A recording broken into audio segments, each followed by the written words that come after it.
자, 오늘은 회계직 자격증과 실무 능력 관계에 대해서 살펴보려고 합니다. 제가 회계 공부를 처음 시작하는 분들에게 이런 내용을 가장 먼저 설명을 드리는데요. 저희가 회계 업무와 관련된 직종에 취업을 하기 위해서는 관련된 자격증을 취득을 해야 이력서를 보고 면접관들이 어느 정도 업무를 수행할 수 있는지를 판단할 수가 있겠죠. 그래서 회계와 관련된 자격증을 많이 취득하려고 하는데 이제 제가 회계 사무실을 가려고 하는지, 세무대리인으로 일을 하려고 하는지, 아니면 일반 기업에 가고자 하는지, 이런 거에 따라서도 취업하고자 하는 업무에 따라서도 필요한 자격증이 조금은 다르게 형성이 된다고 볼 수가 있겠습니다. 사실 저는 개인적으로는 뭔가 일을 처음 시작했으면 끝을 봐라라고 하는 주의인데요. 회계와 관련된 업무를 시작을 했으면 회계의 끝이 어딘가라고 하는 걸 확인하는 건 굉장히 중요한 작업인 것 같습니다. 시작을 알면, 그리고 끝을 알면 중간 과정이 어떤 것이다 라고 하는 것들을 대충 가늠할 수가 있잖아요. 자, 회계를 처음 시작하시는 분들은 이제 회계와 관련해서 가장 첫 번째 해당되는 게 이 회계 원리라고 하는 부분인데요. 저희가 회계 자격증을 이전에는 기업회계, 세무회계에서 주로 이론과 관련된 자격증 공부를 했었습니다. 그런데 이제 지금은 다 전산화되어서 회계 처리가 회계 또는 세무가 모두 컴퓨터에 의해서 진행을 하고 있고요. 또 시스템이 어떤 시스템이냐에 따라서 우리가 아이폰이냐 삼성폰이냐 이렇게 따지는 것처럼 시스템도 어떤 회사 거를 가지고 어떤 식으로 시험을 보는가라고 하는 부분을 저희가 좀 알고 지낼 필요가 있겠고요. 여기에 그래서 시스템을 활용하는 걸 우리가 실무라고 합니다. 이거는 이제 프로그램을 활용하는 개념인 거죠.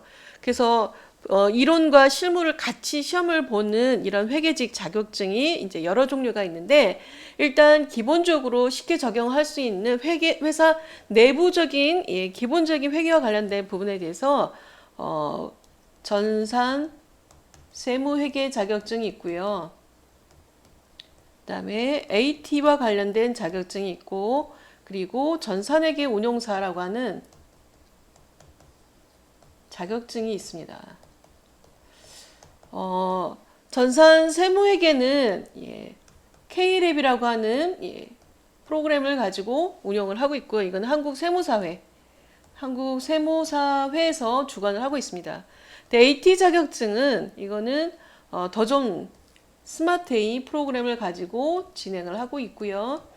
또 전산회계 운용사는 상공회의소에서 주관을 하고 있지만 역시 스마트A를 기반으로 하고 있습니다.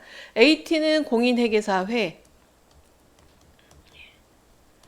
그래서 주관처가 어디냐, 그리고 어떤 형태의 프로그램을 가지고 있는가라고 하는 걸 가지고 이제 자격증을 선별하시면 되겠는데요. 자, 이때 전산세무회계 K랩, 이거는 한국세무사회. 자, 그리고 지금 여기 있는 나열된 것과 비슷한 구조로 되어 있습니다. AT는 전산세무회계의 후발주자인데요. 처음엔 전산세무회계밖에 없었고, 그 다음에 AT 자격증을 통해서 이제 더존이 스마트A를 교육용으로 변환을 해가지고 AT 자격증을 보고 있는데, 이것도 역시 전산세무회계랑 구조가 비슷하게 되어 있습니다. 전산세무회계는 회계 2급, 전산회계 2급, 전산회계 1급, 또 전산세무 2급, 전산세무 1급 이렇게 구조가 되어 있는 것이고요. AT는 FAT, 재무와 관련된 회계 2급, 회계 1급, 그 다음에 TT라고 된 부분은 세무 2급, 세무 1급 이렇게 되어 있다라고 명칭만 조금 다르게 되어 있다라고 보시면 되겠습니다. 전산회계 운용사는 상공회의소에서 주관을 하고 있는데, 이거는 3급, 2급, 1급 이렇게 되어 있습니다. 약간 구조는 다르지만 어쨌든 기반은 스마트A를 가지고 있다라고 보시면 될 것 같아요. 전산세무회계와 AT는 국가공인 자격증이고요. 국가공인보다 조금 높은 게 전산회계 운용사 국가기술 자격증. 그래서 운전면허 같은 게 다 국가기술 자격증에 해당이 됩니다. 어떻게 보면 전산회계 운용사가 국가기술 자격증이기 때문에 어떤 다른 여러 가지 지원이 조금 더 많다라고 볼 수는 있을 것 같습니다. 자, 어쨌든 주관처 그다음에 어떤 시스템을 쓰느냐에 따라서 예, 프로그램 명칭이 또 자격증 명칭이 조금 다르다라고 보시면 될 것 같고요. 이제 구체적으로 FAT 2급부터 자격증별로 하는 일을 좀 살펴보면 제가 어디까지 공부를 하고 취업을 해야 되는지 내가 여기까지 공부를 했으면 이만큼 이 정도 업무를 내가 처리할 수 있겠구나 라고 하는 부분을 판단할 수가 있겠죠. 자, 우선 FAT 2급 FAT 2급이 가장 기본적인 회계 원리에 해당이 됩니다.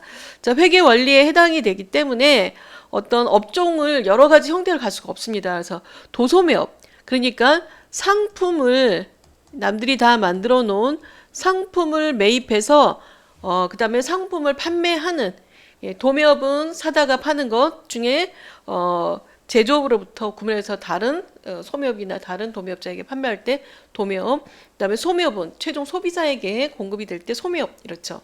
그래서 상품을 취급하는 게 도소매업 개념이고요. 그다음에 FAT 2급에서는 개인기업, 법인이냐 개인이냐에 따라서 회계 처리가 약간 달라지는 부분이 있는데 이 부분에서 이제 개인기업에 해당되는 업적으로 기업 형태를 구성을 하고 있다. 그다음에 회계 2급에서는 부가세는 포함되어 있지 않다라고 보시면 되겠고요. 자, 이렇게 해서 결산을 진행해서 도소매업에 해당되는 결산을 진행한다라고 보시면 될 것 같아요. 그래서 도소매업이기 때문에 재무제표가 재무상태표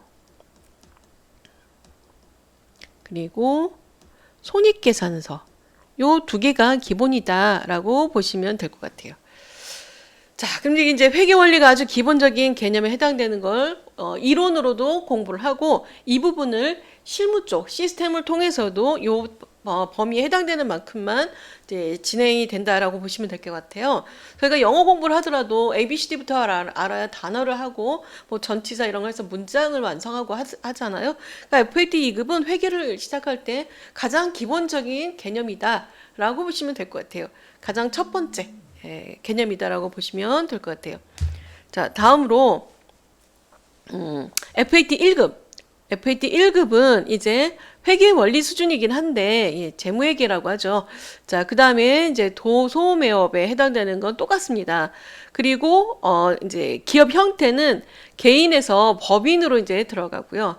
그래서 법인 사업자로서 해야 될 재무제표가 구성이 되는 것이고 도소매업은 똑같기 때문에 상품 매출원가를 구성하는 형태로 되어 있다라고 보시면 될 것 같아요.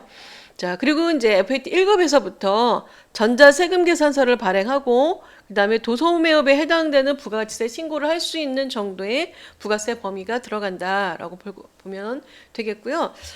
도소매업에 해당되는 내용이기 때문에 결산도 도소매업에 해당되는 재무제표를 작성하는 건 FAT 2급과 똑같다라고 볼 수가 있는 거죠. 자, 이렇게 해서 FAT 1급이 구성이 됩니다. FAT 2급과 1급은 사실 처음 기획 단계에서 고등학교 수준이다. 그리고 고등학생이 취업을 했을 때 회사 들어가서 할 수 있는 기본적인 업무, FAT 재무회계에 해당되는 기본적인 업무 처리 능력 이렇게 평가하겠다라고 구성이 된 것입니다. 그래서 FAT 1급과 2급에는 제조업이 아닌 도소매업으로 되어 있다라는 걸로 보시면 되겠고요. 이제 세무사회 시험 같은 경우는 전산회계 또 2급 거의 같은 기준이고요. 그다음에 전산회계 1급에서는 전산회계 1급에서는 여기에 1급 범위는 여기에다가 플러스 원가가 들어갑니다. 바로 원가가 들어가기 때문에 회계 2급과 회계 1급의 차이가 굉장히 크다라고 볼 수 있는 거죠.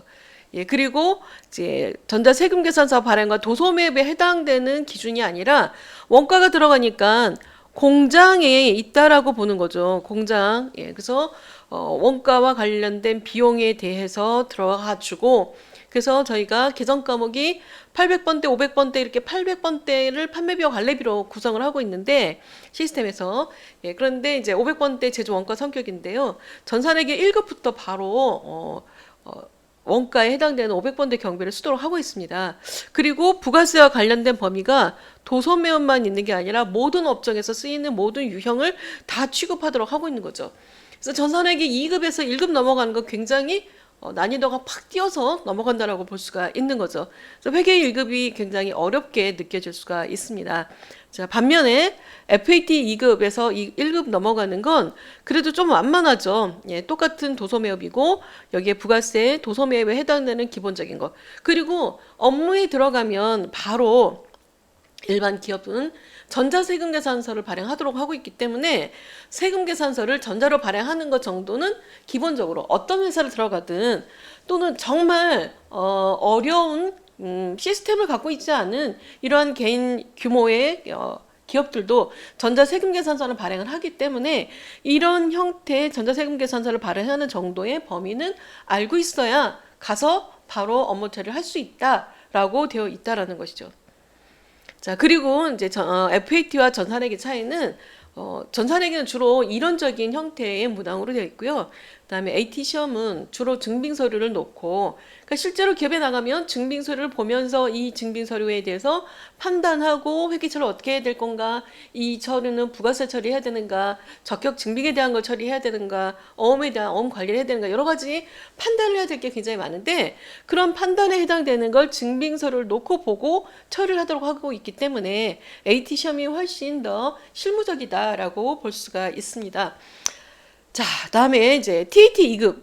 TAT 2급부터는 세무인 거죠. 예, 세무인데 이제 회계가 좀 어려워지고요. 예, 그다음에 제조업으로 구성이 되어 있습니다. 예, 그래서 이제 원가에 해당되는 것, 제조 원가에 해당되는 그래서 원가 회계를 공부를 더 추가를 해야 되는 것이고요.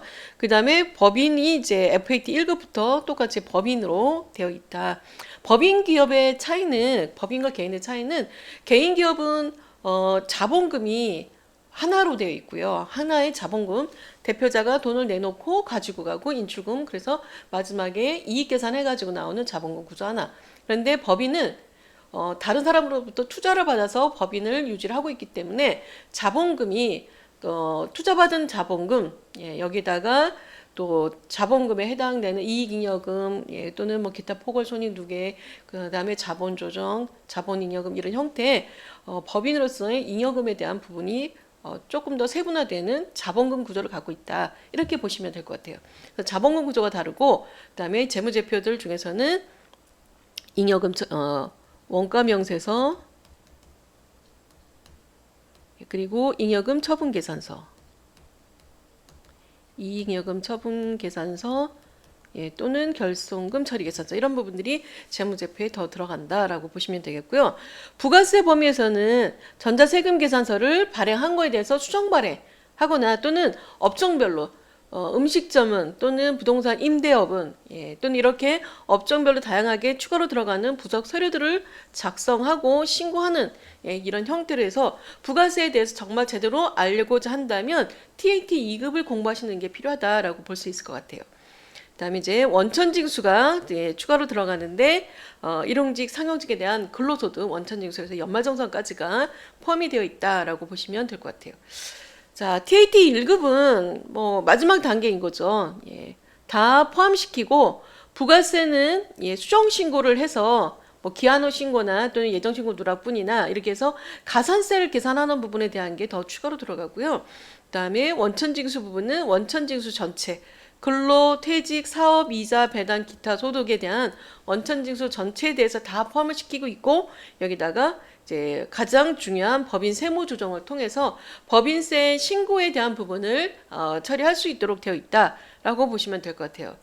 사실 저는 아까도 말씀드렸듯이 회계를 처음 시작했으면 끝을 보는 게 필요하다라고 했잖아요. 회계의 끝은 법인세입니다. 그래서 법인세 구조를 알아야, 그래야 회계의 마지막 단계가 여기고, 여기 법인세 신고를 통해서 이제 최종적으로 우리가 원하는 회계의 끝을 볼 수 있다라고 볼 수 있는데요.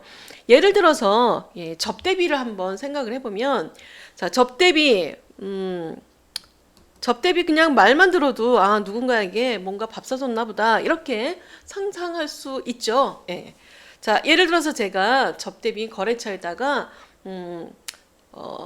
저희 회사 창립 기념일로 선물을 좀 지급하고 싶어요. 예, 그래서 선물을 샀습니다. 거래처에 주려고 선물을 구입을 했어요. 자, 그러면 FAT 2급과 FAT 1급에서는 자, 접대비에 일단 FAT 2급 입장에서 회계 원리 입장에서 보면 선물을 구입했다. 거래처에 주려고 선물을 구입했다라고 하면 그럼 그냥 접대비로 회계 처리하세요. 비용 처리하세요. 여기까지죠. 자, 이 선물 구입한 내용이 FAT 1급에 들어가면 이제 세금 계산서를 발급을 받은 거잖아요. 자, 그러면 선물을 구입하는데 어떻게 구입을 했느냐? 자, 신용카드로 구입했느냐, 세금 계산서로 구입했느냐, 현금 영수증 주고 구입을 했느냐. 그래서 부가세가 인정이 되는가 아닌가를 판단하는 부분이 이제 접대비 선물 구입한 거에 대해서 FAT 1급 수준에서 처리해 줄 수 있는 범위예요. 자, 그 다음에 이제 TAT에서도 이 매입세 부가세 부분에서는 매입세 불공제를 시켜야 되겠고, 매입세 불공제를 시켰으니 부속서류 어떤 불공제 계산 내역에 대한 서류를 작성하시오 라고 하는 부속서류 작성까지 작성을 다 한 거죠. 자, 그러면 이제 TAT 1급 법인세에 가면 접대비를 쓴 거는 법인세 입장에서는 회계 쪽에서는 접대비를 처리하라고 했다 하더라도 무한정 접대비를 처리할 수가 없다. 왜냐하면 접대비 한도라는 게 있어서 한도를 벗어나면 더 이상 접대비 처리하시면 법인세 계산을 할 때 과세 표준에서 부인을 시키겠다. 이렇게 나올 수가 있는 거죠. 그럼 제가 만약에 FAT 1급까지만 취득을 하고 회사에 들어가게 되면 선물 구입한 거 뭐 세금계산서 끊었으니까 매입세 불공제 처리하고 그 다음에 뭐 부가세 신고하면서 불공 처리했습니다라는 걸로 끝났을 거란 말이죠. 그런데 나중에 가서 이렇게 쌓인 금액이 접대비 한도 중소기업이 3,600만 원까지인데 3,600만 원을 초과했다 1년치. 그럼 이제 법인세에 가서 한도 초과를 걸어버리기 때문에 나중에 가서 부인을 당하는 결과가 나오잖아요. 근데 만약에 내가 TAT 1급까지 공부를 하고 취업을 했어요. 그러면 이거 접대비 그냥 계속 쓰면 안 되고 계속 한도 체크해야 되는데 매출액까지 봐가지고 한도 체크를 해서 한도가 벗어나면 이거 혹시 뭐 회의비로 돌릴 수 없나? 뭐 이런 또는 뭐 직원 복리후생비를 돌릴 수 없나? 아니면 정의 한도 초과가 되는 부분이다. 라면 이거는 한도 초과를 해서 법인세 나중에 더 많이 낼 수도 있다라고 하는 걸 관리자에게 고지할 수도 있고 이런 거죠. 그래서 회계의 끝을 아는 건 필요하고요. 그 다음에 막상 취업해서 바로 일을 시키려면 TAT 2급이 제일 좋습니다.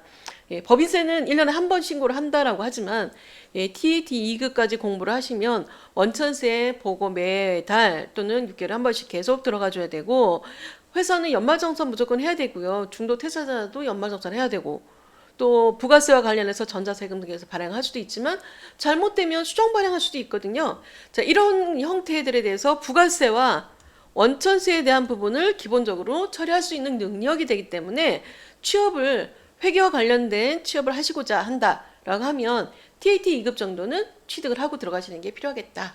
저는 개인적으로 그렇게 생각하고요. 조금 더 여력이 된다면 법인세까지, 그래서 TAT 1급까지 공부를 하시면 정말 좋은 효과를 거둘 수 있다. 또 TAT 1급 법인세까지 공부를 하고 나면 아마 조금 더 뭐 세무사나 회계사까지도 공부를 하고 싶다 이런 생각이 들 수도 있습니다. 자, 그럼 이제 이렇게 해서 회계에 대한 전문 과정에 대한 취득 과정이었고요.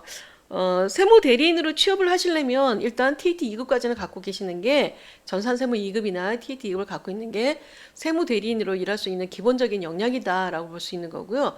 관리자급, 중견 관리자급으로 일을 하시려면 TAT 1급 정도는 갖고 있는 게 필요하다. 또는 전산세무 1급 정도는 갖고 있는 게 필요하다라고 볼 수 있겠습니다. 이제 만약에 제가 세무 대리인이나 세무사무실 회계법인 이런 쪽이 아닌 기업 해외 비즈니스를 하는 기업에 내가 취업을 하고 싶다라고 한다면, 자, 기업 입장에서는 자, 1번 법인에 취업을 하고 싶어요라고 하면 제가 회계 파트에 또는 경영이나 이쪽 파트에 입사를 지원을 했다. 그러면 회계 파트에서 어떤 자격증 갖고 있나를 볼 거라고요. 그런데 ERP 자격증을 갖고 있다. 예를 들어서 제가 TAT 2급 갖고 있고 ERP 회계도 갖고 있다라고 한다면 아주 퍼펙트죠. 왜냐하면 이제 ERP 기준은 회사에서는 이런 회계적인 숫자 개념만이 아니라 예산을 관리한다라든가 또는 자금, 그다음에 세목이나 관리 항목, 예를 들어서 전화요금을 저희는 뭐 070 전화, 050 전화 뭐 또는 각자 휴대폰 전화 해가지고 전화번호별로 사용 내역을 뽑고 싶다. 이런 게 필요하다라고 하면 FET나 TAT에서는 이런 관리는 안 하는 거죠. 그런데 ERP 기준에서는 이런 관리 항목 전화번호를 다 걸어서 이런 번호를 별로 나중에 내역을 뽑을 수도 있는 거고요. 아니면 뭐 영업하는 차량별로 차량 유지비를 뽑고 싶다라든가 이런 형태의 다양한 관리 항목을 관리할 수가 있습니다. 그래서 ERP 자격증을 2급을 갖고 있다라고 한다면 훨씬 기업에 들어갔을 때 유리한 자격증이 될 수 있다라고 볼 수 있고요. 여기 인사 부분에 보면 연말정산이라든가 급여관리 이런 부분이 인사 파트에 들어가 있습니다. 그런데 이런 부분은 TAT 2급 공부할 때 원천징수와 관련된 부분을 공부를 하거든요. 그래서 인사 공부에 인사관리와 관련된 기본적인 개념, 또 근로기준법 이런 형태를 추가로 공부하신다면 TAT 공부하신 분은 회계와 인사 자격증 따기가 굉장히 좀 유리하다. 몇 가지는 먼저 갖고 가니까. 그래서 이렇게 갖고 가시는 게 필요할 것 같고요. 사실 회계를 알고 있는 상태에서 물류나 또는 생산 관리를 같이 자격증을 취득하고 있다면 기업 입장에서는 굉장히 비즈니스 활동할 때 굉장히 도움이 많이 될 수가 있는 것이고요. 또 요즘에 뭐 4차 산업하면서 스마트 공장 이런 것들 많이 생겼잖아요. 근데 스마트 공장 이런 것들은 다 운영을 하기 전에 이런 회사 내부에 대한 프로세스 이런 것들이 시스템화되어 있어야 되는데 이런 것들을 우리가 ERP를 통해서 배워놓고 자격증을 취득했다라고 한다면 만약 제가 일반 기업에 있는 대표라면 면접 보면서 ERP 자격증 다 가지고 있고요. 또는 하나라도 회계 하나 또는 인사 하나, 물류 하나, 생산 하나만 갖고 있더라도 TAT 뭐 FAT 1급이든 TAT 2급 해서 회계 자격증도 갖고 있고 ERP도 갖고 있다. 그러면 얼른 뽑을 것 같아요. 지금 당장 ERP가 도입되어 있지 않다 하더라도 앞으로는 ERP도 또 필요하기 때문에 그래서 기업 다니면서 자격증 취득하기는 좀 어렵잖아요. 그죠?